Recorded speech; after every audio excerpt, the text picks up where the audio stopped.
दुखद है, बहुत दुखद इस बात की कि लगातार भारतीय जनता पार्टी की सरकार में घटनाएं हो रही हैं। एक के बाद एक दर्दनाक घटनाएं सुनने को मिल रही हैं। कभी नाबालिग बेटियों के साथ इस तरह की घटना होती है, छात्राओं के साथ घटनाएं हो रही हैं और महिलाएं भी असुरक्षित हैं। और याद कीजिए उस समय जब लॉकडाउन का समय था, जब हर चीज़ बंद थी, उस समय भी अपराधियों ने खुलेआम घटनाएं की।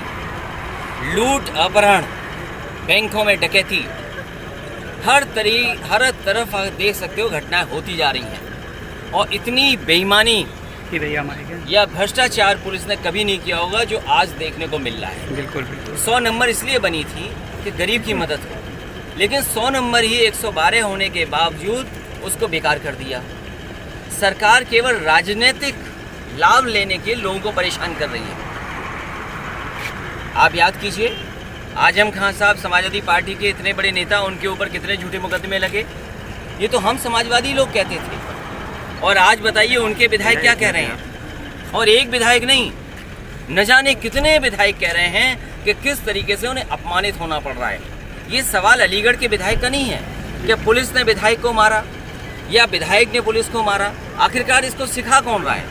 मुख्यमंत्री जी अगर सदन में कहेंगे ठोको, तो कभी जनता को नहीं पता किसको ठोकें और कभी पुलिस को नहीं पता किसको ठोकें।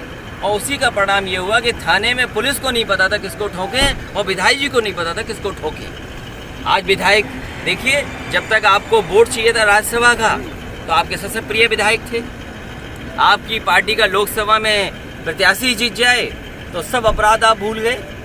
लेकिन पता नहीं क्या कारण है कि अब आप उसी विधायक को जो चिल्ला रहे हैं शायद हत्या ना हो जाए। और ये किसान खड़े हैं, बताओ, ये सब किसान खड़े हैं। ये मंडी बन जाती तो इनकी आय दोगुनी हो जाती, इनको लाभ मिल जाता जी। 3 साल से मंडी पड़ी हुई है और फिर इनकी आय दोगुनी हुई थी। इनकी भारतीय जनता पार्टी की नज़र है किसानों की ज़मीन पर।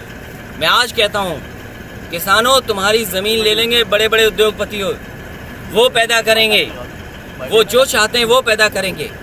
और बाज़ार के ऊपर छोड़ दिया आपने किसान को।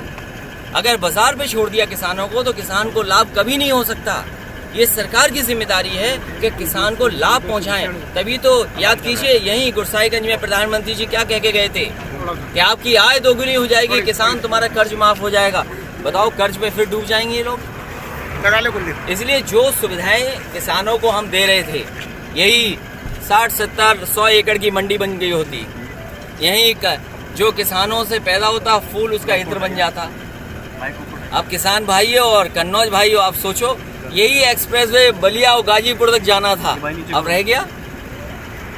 इसलिए आप सोचो, समझो, जात और धर्म के ऊपर वोट डालिए। जो जिस समय भी प्रदेश में जो भी साहसी कार्य या उत्कृष्ट काम करता था, उसकी मदद सरकार से होती थी। और कई बार सरकार ने 5-5 लाख रुपए भी उन बच्चों को दिए, उन बेटियों को दिए।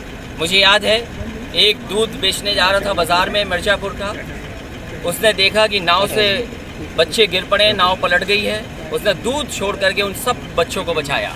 इस तरह बलिया में फॉरेस्ट डिपार्टमेंट मगरमच्छ गांव में नहीं पकड़ पाया।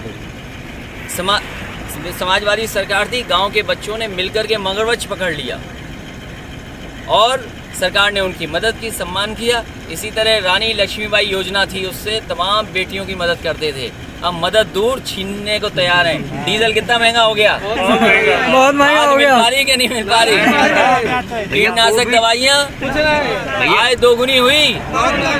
अगर आय दोगुनी बचा लेना खेती अपनी, नहीं नजर बीजेपी की तुम्हारी खेती पर है। कौन है? भगवान विष्णु हमारे, भगवान कृष्ण हमारे, भगवान राम हमारे, और जितने भी भगवान विष्णु के अवतार हैं वो सब हमारे। इसमें भारतीय जनता पार्टी को क्या तकलीफ है? हम देवियों को मानते हैं, इनके घर में, हम तो नहीं जानते तुम्हें, लेकिन तुम्हारे घर के परिवार की महिलाएं देवियों की पूजा करती कि नहीं पूर्ति? अभी नवरात्र आएंगे, सब देवियों की पूजा होगी कि नहीं होगी? तो भारतीय जनता पार्टी की हैं देवियां क्या? ये हमारी और सबकी हैं। भैया लखीमपुर में जी इनके विधायक, आम जनता सब परेशान है, अस्पतालों में दवाई नहीं है। यही मेडिकल कॉलेज अगर सही तरीके से चल जाता तो बताओ, यहाँ पर गरीबों का इलाज हो जाता कि नहीं होता? कोविड क्या बहाना है? इलाज तो होना नहीं है। ये तो गरीब जनता का इलाज होना है। कोविड में आप जांच बताइए, मात्र आ रहा है। पैरामेडिकल बंद, नर्सिंग हॉस्पिटल बंद, इन बच्चों को ट्रेनिंग के बाद नौकरी मिल जाती।